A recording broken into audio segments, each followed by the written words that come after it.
बिस्मिल्लाहिर्रहमानिर्रहीम। सन्यासी बाबा उल्फत हुसैन की तरफों अस्सलाम वालेकुम। अज तो मैं जेन खोलन लगा। कई बंदे वीडियो मेरी ला रहे हैं, नंबर अपना चला रहे हैं, तुहाडे नाल फ्रॉड कर रहे हैं। तुसी 2000 की 1500 की या कि 4-5000 की भी दवाई मंगवाते हो तुहानू दे देंगे ने, लेकिन तुहाडी अकल नहीं काम करती कि 2-4 हज़ार च की आंदा है। कुछ नहीं आता। तुहानू वैगरा पाउडर मिला के कैमिकल पा के दे रखते हैं, तुहाडे गुर्दे फेल होंदे ने, तुसी खुश होंदे हो। कस्तूरी जिहड़ी है ये ज़हन ना सोचो, जरा ख्याल करो, समझदार हो। कस्तूरी का 1,78,000 रुपया रेट है। तुहानू कौन दे रहा 4-5 हज़ार दे विच? मैनू समझ नहीं आती।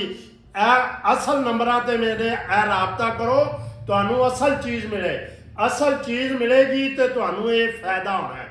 यह मेरा शादी कोर्स है, ये मेरे नाल जाती राबता करोगे तुहानू असल चीज़ मिलेगी। शादी कोर्स जेडे बंदे कहते हैं शादी तो घबराने आ, अजकल के नौजवान ने माँ प्यो कहता शादी करिए गड्डी थले सिर देंगे ने। ये ना करो, अपना इलाज कराओ। इलाज करना नबी की सुन्नत है, ते किसे असल बंदे कोलों दवाई लो। अजकल ये बड़ा फ्रॉड चल रहा है। वीडियो किसी की होंगी, नंबर किसी का लाई खड़े ने, लेकिन मेरे सिर्फ 3 ही नंबर ने, और नंबर कोई नहीं। जेडे जवान कहते हैं, बच्चे कहते हैं कि कतरा आउंदा, लेसदार आउंदा, या कि शहबत आउंदी टुट जाती है, इंज उत्ते रखने 1 मिनट तो पहले वेले हो जाने। उन्होंने वास्ते, ये जवानों वास्ते जेडे शादी तो घबराते हैं, यह मेरा मुकम्मल शादी कोर्स है।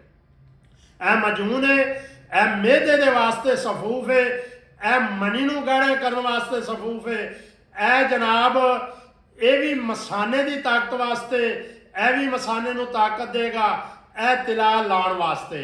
ये मुकम्मल तुहाडी बाडी वास्ते एक बेहतरीन कोर्स है।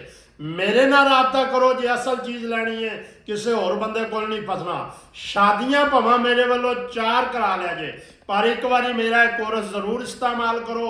इनू आजमा के वेखो कि वाकया बाबा सही कह रहा है कि गलत कह रहा है। कैमिकल वाली चीज़ां ना मंगाओ, 2-4 हज़ार तो दवाई नहीं मिलती। मैं तुहानू ये कहांगा, मेरे नंबर इन्हां ते राबता करोगे, इंशाअल्लाह तुहाडे नाल धोखा नहीं होगा, फ्रॉड नहीं होगा। मेरा कोर्स जरूर इस्तेमाल करो। जे ते नफ्स इंज डंडा रहे, ये टाइम च इजाफा हो जाए, इनू 90 ठां ते आवे तां इंज करंट मारे और शादी करावे, सारी रात मजे लै। मेरा कोर्स इस्तेमाल कर, जिंदगी च शर्मिंदा ना होवे। असी देसी चीज़ दिंदे आ, असी कैमिकल वाली चीज़ नहीं देंदे। असी वो चीज़ देंदे आ कि जिहदे नाल तुहानू मुकम्मल फायदा होवे और दोबारा दवाई खाण की जरूरत ना पवे। लेकिन तुसां लोगों के ज़हन का नहीं पता लगता। 2000 तो दवाई मंगा लो, 2000 जांदा की है, तुहानू पाउडर पा के तुन दिंदे ने, जिन्नी देर खांदे रहिंदे हो हुशियारी टाइट रहिंदी, उस तो बाद फिर हो जाए।